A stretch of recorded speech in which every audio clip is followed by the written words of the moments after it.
Hey, how's it going? So, I was trying to figure out an intro for this video, but unfortunately, when I picked up the camera this morning, my brain wasn't yet functioning. So the first part of this is slightly disjointed.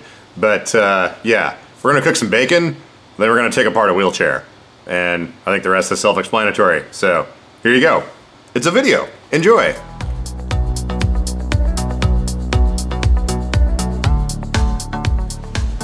Well, it seems to be one of those days that's like really dark and raining and cold. Actually, how cold is it? Today, expect a low of 42 degrees Fahrenheit. It's only gonna be 42 degrees, it's not that bad. But anyways, I'm eating my breakfast. Woo! That was me accidentally moving the chair with my lap desk. I was gonna say, I've got my breakfast here. Oh, that reminds me. I've got this voiceover thing I've gotta do, so I should probably turn on the computer, eat my breakfast real quick, and we're gonna get this knocked out. A friend's starting a podcast or something, and he wants some, I don't know, someone to say some stuff. So anyways, I'll be back. Okay, I think it's time to plan ahead for lunch, and I'm pretty sure that involves the barbecue. There seems to be water falling from the sky.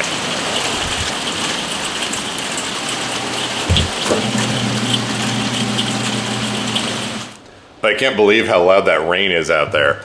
I'm cooking a couple of pounds of bacon, and then I've got some beef we're gonna cook up too.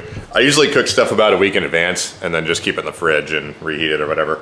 So today, apparently, I'm just gonna grab the camera and talk about what I'm doing, because, yeah, I have no plans. Anyways, we lit the barbecue, and we're just gonna let that thing turn on, and then we'll throw some meats in there. Let's see how our bacon's doing. So we've got this set up just to smoke for a little while, and actually I think we're good. All right, let's crank this up to about 300. So as it turns out, I'm only cooking 1 pound of bacon. I couldn't find the other 2 pounds, and don't ask me how you lose 2 pounds of bacon, but yeah, normally when I do it, I cook it at a fairly low temperature, and I just leave it all in one brick.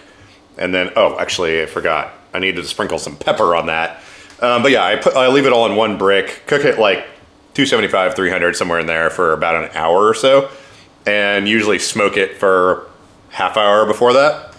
Anyways, I'm not a huge fan of bacon, but well, it goes really well with how I have to eat. So I normally just cook up a bunch of it and then leave it in the fridge and snack on it for a week at a time.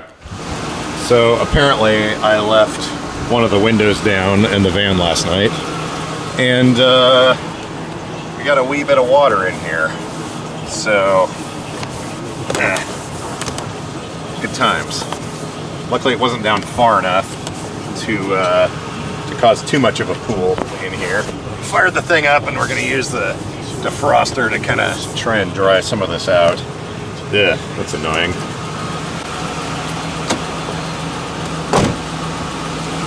Oh, looky here. We've got a friend growing on the fender. A little bit of super healthy moss. Have to dig that out of there with a screwdriver. So this is one of the reasons I have a remote start on this van. I've got the remote start set so that when you turn it on, it'll run for 25 minutes. And I usually leave the heaters on this time of year so I can kind of do a drying cycle in the van.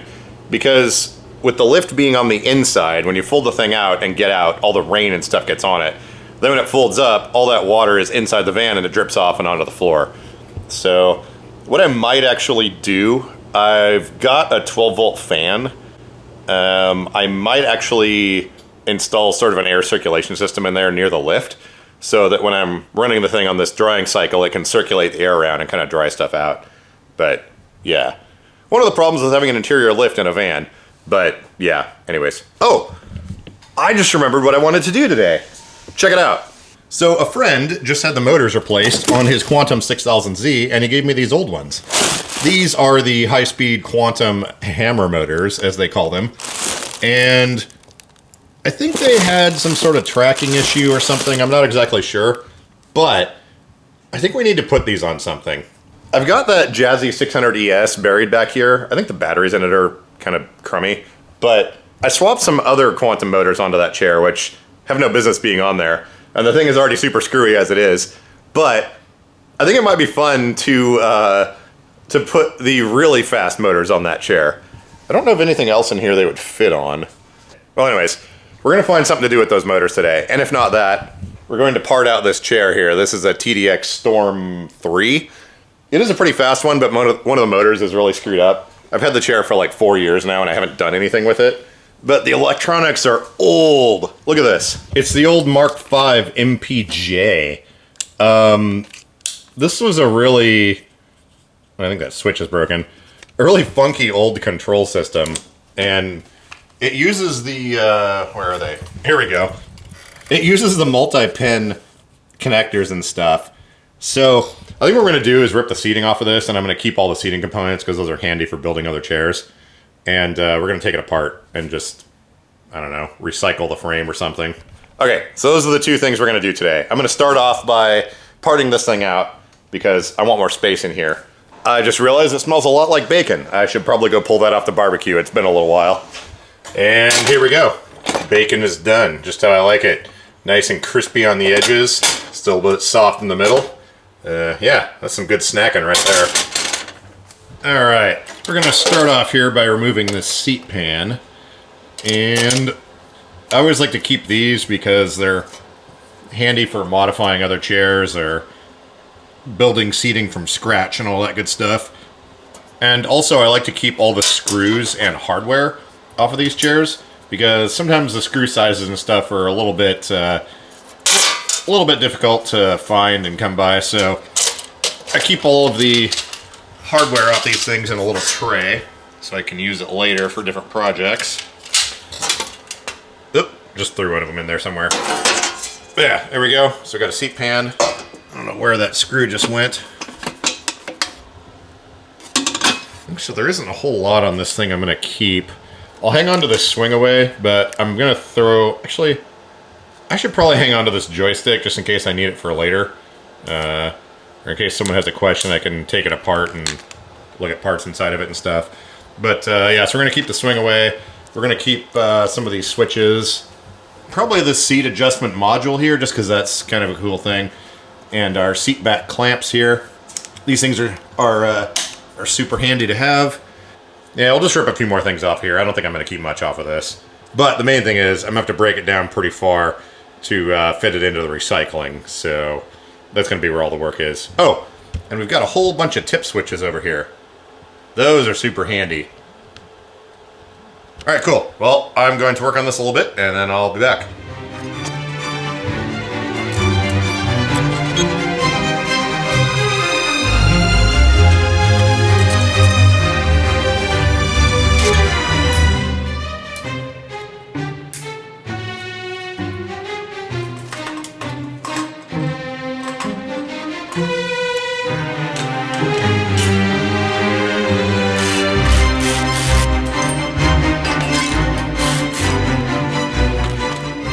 Okay, so one thing that invacare likes to do, they use these little sort of lock washer spacer things, and these are designed to, let's see here, where's a good spot? There we go. They basically fit inside one of these holes, and it goes physically inside there, and they use it as a spacer so that when you're tightening everything down, it doesn't flex this tube or like crush it in. These things are pretty hard to get a hold of. As you can see, they're pretty wide, but they're also sort of like a lock washer. So these are super important when you're modifying these chairs or adjusting seating and whatnot. So another one of the reasons I like to keep all the hardware. So we'll just put all that together on these bolts and stick them over here with everything else. By the way, here's what I was talking about with this positioning belt. See how they just have sort of a brass or whatever ring punched through the belt? And also the webbing on these, you can see, is definitely not seatbelt material. So while this is like a functional positioning belt, actually now that I'm looking at it, I'll probably hang on to it. It's in pretty nice shape, but I usually like to keep the ones around that have the DOT rated ends on them and stuff.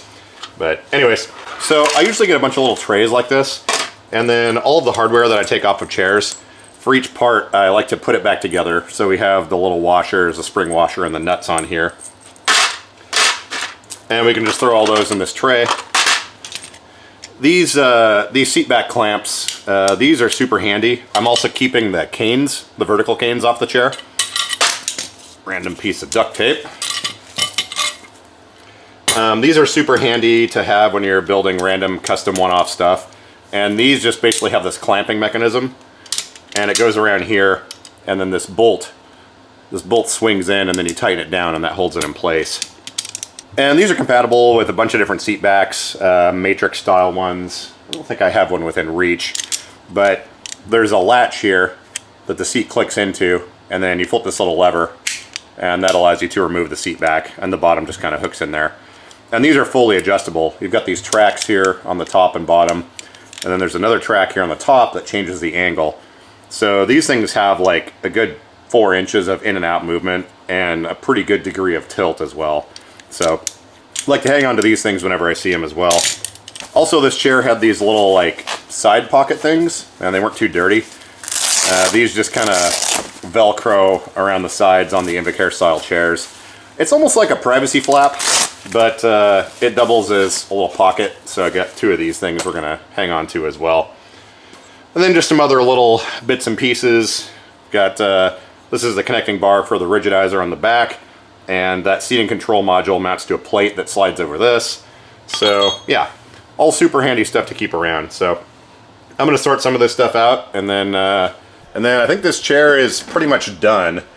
I might go around and, well actually, I think I've already robbed most of the hardware off of it, so there isn't much else to take. The caster wheels are not in very good shape, so I'm not gonna be keeping those. These actuators are trash. I did power this chair up right after I got it, and it had a lot of issues. I may take the main controller out of it though, just so I have a complete setup with that joystick, just for diagnostic purposes later, like I was saying. And in case for some reason I need it down the road, I can pull it out of the box. And I mean, you never know. Someone might still be running around in one of these chairs and need to know how something works. So honestly, I haven't dealt with these old Mark V electronics very much. So they don't take up much space. Good to hang on to. To be completely honest, I have no idea what these Mark V controllers look like. So the back of most invacare chairs just have a couple of Phillips screws that hold the cover on. Yeah, these ones are pretty short. Throw those in the tray. Yeah, looks like our mounting post was still attached to that. Is that stripped? Yep, gonna need some pliers to get that off of there. Oh boy, we got a mess going on down here. Oh, we got a battery harness. We're definitely keeping that. It's some sort of piece of plastic that like organizes cables and stuff. There we go. Pull these out of here. Oh wow. That is a really raunchy looking old school controller. I think it's screwed in from the inside. Wow. Let's get all these connectors off. Since the motors are bad, I'm not going to be keeping them, but I will be keeping these motor connectors because these invacare ones are kind of hard to come by.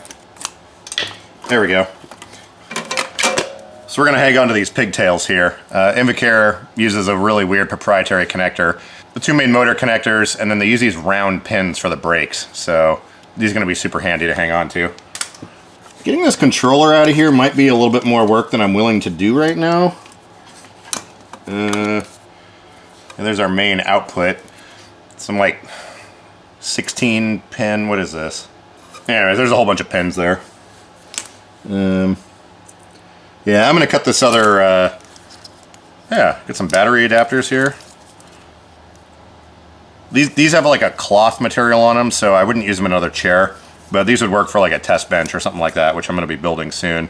So we'll just hang on to that. All right, I'm gonna fish out this other motor connector and then see what the annoyance factor is for getting this controller out of here, and then I'll be back. Wow, the wire routing on this side is completely different. Oh, look at that. Yeah, so see, they didn't cable manage it. So we've got some damage to these motor wires here. Interesting. Plus the sheathing they use on this is old enough now that it just pretty much cracks right off. But yeah, cool. All right, to get the battery door off the front of these things, you get a couple Phillips screws, one on each side here. Throw those in our hardware tray. And this should roughly swing down and come off. There we go. Actually, that's a nice piece of metal. I might hang on to that. I don't know. It takes up a lot of space. And then let's look down in here and see if we can figure out. Oh, yeah. There's our controller mounting.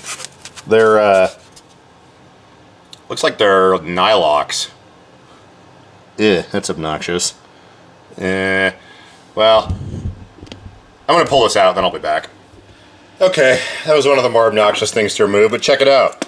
Look at this big chungus.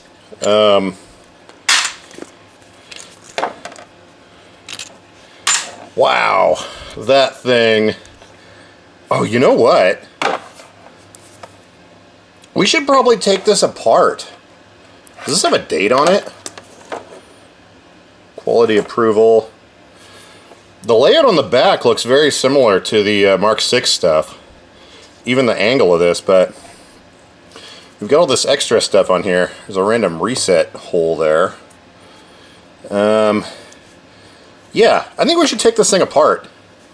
I want to see what technology, because this is, how old is this chair? Probably from early 2000s, late 90s, something like that. Yeah, let me, I'm going to clean all this up, and we're going to set up the folding table and take this thing apart. I want to see what's going on in there. Let's see if we can see what's going on in this thing. Looks like it's held together with some Torx screws or something. Alright, camera's sitting on the table, so it's going to be a little bit bouncy, but this is going to be quick and dirty. Let's see what kind of weird lasagna is inside this. Get our precision prying tool here. Try not to stab myself.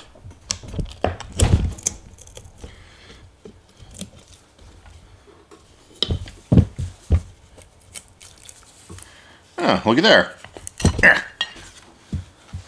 So it looks like we've got a circuit board, roughly. Oh! I think this is all... Why is that so deep? I guess just to... Let me point this camera down here. There we go. I guess this is so deep just to accommodate this little secondary board here. Let's unplug these connectors.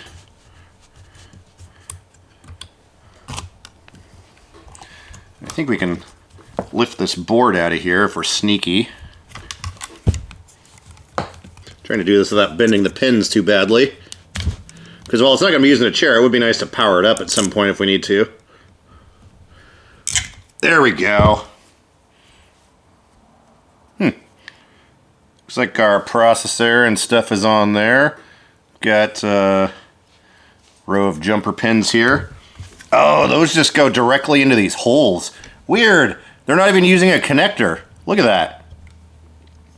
Actually, there might be a connector on the other side of the board. That's sketchy. Wow, the power wires are tiny. Looks like they've doubled up on the power wires and they're screwed onto the board here. Let's see if we can pop this out. I think these screws might go all the way through the board, actually, and into the heat sinking on the other side. So let's take these screws out before we snap something in half here. Now, it may look like I'm just ripping into this, but I am keeping everything in order so we can put it back together. Got some little cardboard. Come off of there. There we go. Now, yeah. Okay. Oh, wow. Look at that. So we got some pretty decent thermal mass. It looks like these are actually hollow. And we've got some fins on the back here. So looks like cooling was definitely a priority on this. And then under these, I bet are MOSFETs. Hey, looky there. Lay that down just like that. Thermal transfer pad. So we've got 16 MOSFETs. Oh, and look, there is a connector. There's our connector. I thought it was weird they just jammed those through the PCB, but yeah, there is in fact a connector there. So yeah, we've got a whole bunch of MOSFETs in here. So really, it doesn't... Oh, hang on, zoom back out. Framing. Edmund Freeman was one of the Echo. founders of Sandwich. Never mind. So, yeah. This looks to be... Oh, look! We've got current sensing. Okay, Malcolm, if you're watching this, and I know you are, remember how you said your old invacare would show you on the screen how much amperage and stuff was pulling? Check it out. See that little out of focus? There we go. This little blue thing here? That is a shunt with a current choke. Or it's like a choke with a current shunt going through it and a little winding around it. And that's how they can tell how much current is being pulled out of each motor. So this is one of the old controllers that's awesome. That allows you to actually see things. Really though, the board doesn't look that much different. We have massive amounts of cooling in here for all those MOSFETs, which is awesome. And then this giant bathtub looking thing, just so this board fits on top of it. But yeah, this looks just about the same, really. I mean, actually, who's this made by? Hang on. This layout looks very familiar. Revision D, like Delta. We've got some giant tracks. Look at this track here. Is that ground plane? What is that? Oh, I see. So these giant capacitors are smoothing the output of these things. And yeah, we've got this massive track over the whole back of it. The screening of the track is, you can't really see it. Maybe I can zoom in here. This thing may not focus that close. Can I show you this? Here, I'll take a picture with my phone. All right, there we go. If you look really close on these pins, you can see this little dark section right around the edge here? So the track isn't connected to that pin and it's not connected to that one. It's connected to the middle, which as we know, well, as I know, I guess, the middle output pin on MOSFETs is the power delivery. So yeah, interesting. Cool to see a giant track like that. Huh, well, there you go. Very, very similar design. It's got current sensing. I want to power this thing up now. Okay, so one of the things I was wanting to do was build a test bench with some batteries and power connectors and have it be universal. So I'm going to use these motor connectors that hang on, I got to tilt the screen. So we're going to use these motor connectors and the power connector that I ripped out of this thing. And also, I've got another stack of controllers sitting there in the steampunk chair. I need to, hang on, I've got to tilt back. My legs are getting into the tap dancing mode here. All right, there we go. I need to get another Rubbermaid cart or something like that to mount all this stuff on. But yeah, I don't know if it'll be the next video or not, but we're going to build a test bench so that we can power up some of this stuff. Because I'm really curious now to see if this joystick does have a mode where it can display amperage and stuff like that.